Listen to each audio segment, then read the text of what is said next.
A pair of hands held a worn book titled Starship Trespassing. The fingers, now replaced with armored prosthetics, flipped through the pages with focused intent. It was Luka. His new cybernetic limbs gleamed under the artificial light, fully adapted to his body, yet his expression remained unchanged, distant, unreadable. From behind, a familiar presence loomed. Ailey. Without warning, Ailey draped an arm over Luka's shoulder, a teasing grin on his face. Are you looking at new parts?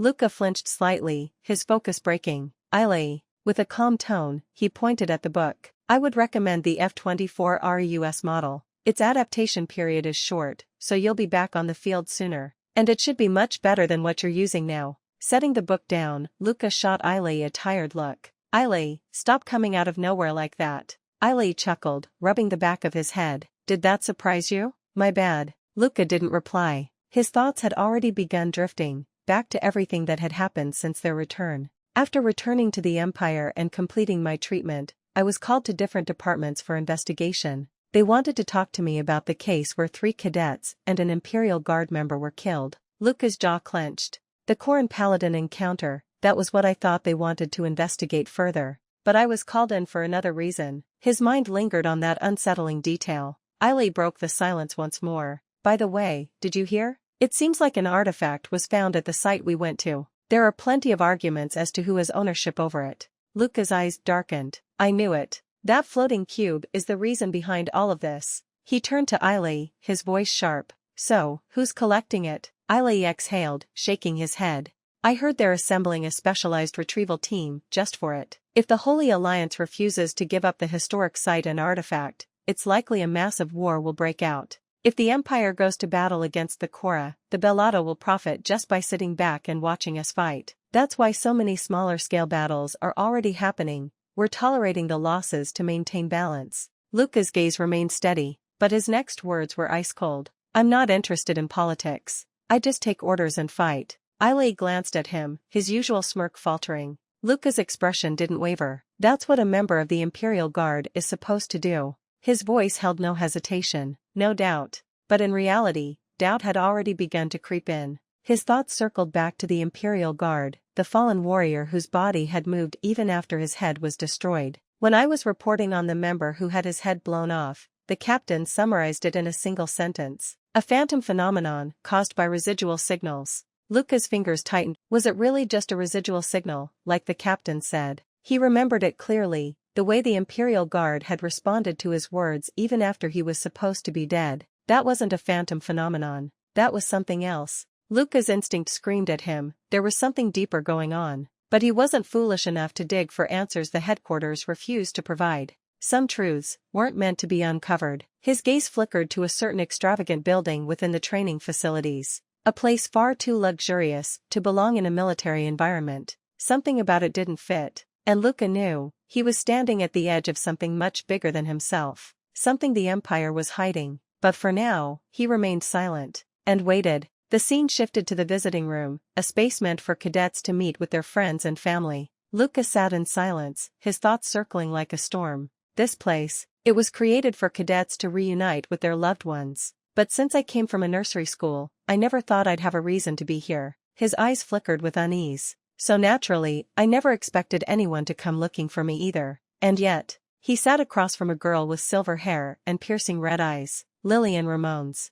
His heartbeat quickened, his palms slightly damp with sweat. Why is Claude's sister here to see me? A knot of anxiety tightened in his stomach. Is she here to question me about Claude's death? Since I was the squad leader at the time, the tension stretched between them until she finally broke the silence. If you think I'm here to express my hatred toward you, don't worry, she said, her voice calm yet unreadable. The moment my brother became a member of the Imperial Guard, our family expected this news to come eventually. She picked up her cup of coffee, her fingers delicate yet firm as she lifted it. I'm here today to see you, Luka. My brother talked a lot about you. Luka stiffened. He said you were a talented friend among the other cadets. He even asked if I'd be interested in meeting you. Luka's expression remained unreadable, but his mind was anything but calm. Claude talked about me? Then, like always, his thoughts shifted to his own background. I'm sure you've heard where I came from. Lillian took a small sip of her coffee before setting the cup down. I personally prefer that. Her response was unexpected. There are fewer formalities we'd need to go through because of it. A sweat drop slid down Luka's temple. "It almost seems like you're actually interested in meeting me," he muttered. She placed her cup gently on the table and rested her hand on her knee, her red eyes locked onto his. "Are you opposed to it?" Luka hesitated for a second before responding. "I don't know anything about you, Lillian." Her lips curved slightly. "Then why can't we start getting to know each other better?" Luka's brows furrowed slightly. "Why me?" She tilted her head slightly, as if surprised by his question. "Is the fact that my dead brother asked for it not a good enough reason for you?" Her expression was calm, but there was an undeniable weight behind her words. "I believe you have much to gain from this. Plenty of people would be jealous of you." Luka remained silent. Inside, however, his thoughts raced. "Yeah, it's an offer I have no reason to refuse. A noble woman, a connection to a powerful family. Someone like me, getting an opportunity like this. It's a golden chance." His entire life, he had done everything possible to succeed.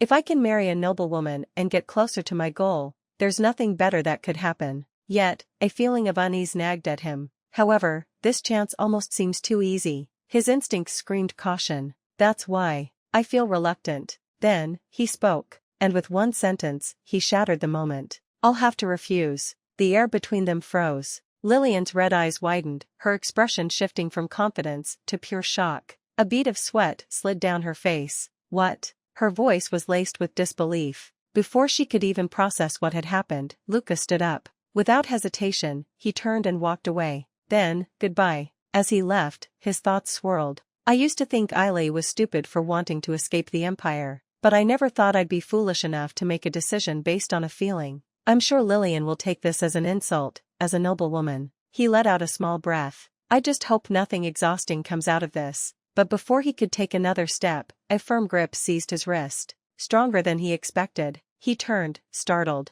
Lillian was standing, gripping his wrist tightly. Her face was red, sweat forming at her temple. She took a deep breath, exhaling slowly. Then, her lips parted. "I must have rushed, Luka." Her voice was softer this time. Then, she steeled herself. "Let's start with being friends." Luka blinked. "That's not what I meant." She suddenly released his wrist and, without another word, turned on her heels and ran. Her voice echoed behind her. "I'll come again soon. See you then."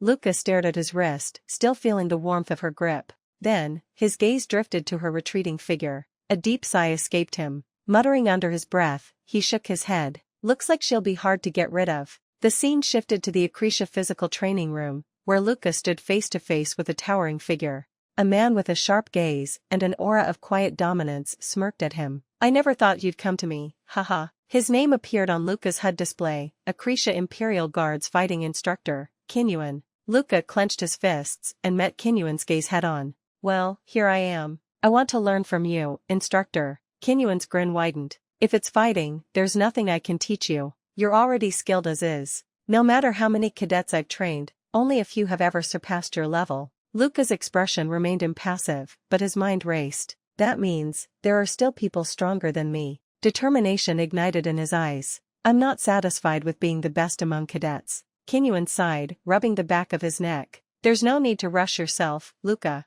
Luka's jaw tightened as he analyzed the man standing before him. Kinyuan, the cadet's fighting instructor. Unlike the other instructors and Imperial Guards, he doesn't rely on high-power augmentations. He only uses low-powered, everyday augments. Compared to the new augment I just received, I should be 10 times stronger. But strength wasn't the issue. The only real disadvantage I have is that I don't have full-body augmentation yet. If I can't even beat someone like him. His thoughts drifted to the battle against the Corite Paladin. "I won't stand a chance against an enemy that strong." Luka exhaled, loosening his shoulders. "Thank you for this opportunity, instructor." Kinyuan took a deep breath, his eyes narrowing slightly as if sensing something deeper in Luka's request. Then, with a faint sigh, he replied, "Well, you haven't left me much of a choice. Bring it on." Luka launched forward, his fist flying straight toward Kinyuan's face. Effortlessly, Kinyuan deflected the punch with one hand, not even shifting from his stance. His expression remained calm.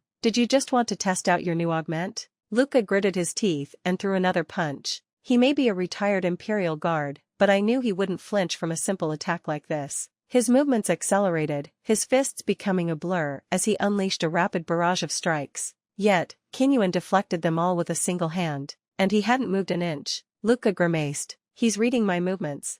But he had another strategy. Instead of relying solely on brute force, he moved his foot closer to Kinyuan's stance, closing the distance. I'll jump into his guard and end this quickly with one decisive strike. Luka launched forward, his fist cutting through the air, aimed directly at Kinyuan. But just before his attack could connect, Kinyuan moved effortlessly, raising his hand to deflect the strike. This time, however, Luka was ready. With a swift maneuver, he grabbed onto the sleeve of Kinyuan's uniform, twisting it tightly around his fingers, locking Kinyuan's arm in place. Now he can't deflect it. With his free hand, Luka launched a decisive punch, his eyes burning with victory. This is it, it's my win. But just as his fist neared Kinyuan's face, everything changed. Kinyuan's eyes flickered blue. And in that instant, Luka's body lifted off the ground. His breath hitched as his surroundings shifted unnaturally. He was floating, suspended in midair, weightless and defenseless. His eyes widened in shock. What? The world spun as he hovered above Kinyuan, completely defenseless. Why am I in the air? The realization struck him like a hammer. This wasn't normal combat. This was something else. As Luka finally touched the ground, he quickly caught himself with one hand. Like hell I'd let this stop me. Using the momentum, he twisted his body and swung his leg toward Kinyuan in a sweeping strike. But Kinyuan barely reacted. Instead, he simply lifted a hand, stopping the attack midair. Then, he grabbed Luka's leg and threw him. Luka's world turned upside down. His body crashed against the ground, flipping several times before skidding to a stop. Pain flared through his limbs. His mind spun in confusion. What the hell is going on? As he struggled to push himself up, a shadow loomed over him. Kinyuan's footsteps were slow, deliberate. Not only have you failed to gauge the strength of your opponent, he stopped right next to Luka, crouching slightly so their eyes met. His voice lowered, sharp as a blade. But you dare let your mind be distracted by something else during our fight? Luka gritted his teeth, his pride burning. Kinyuan's gaze softened slightly, but his tone remained firm. Why are you in such a rush, Luka? To be continued. This is it for today's episode. If you enjoyed the story, don't forget to subscribe and leave a comment. See you in the next episode, stay tuned.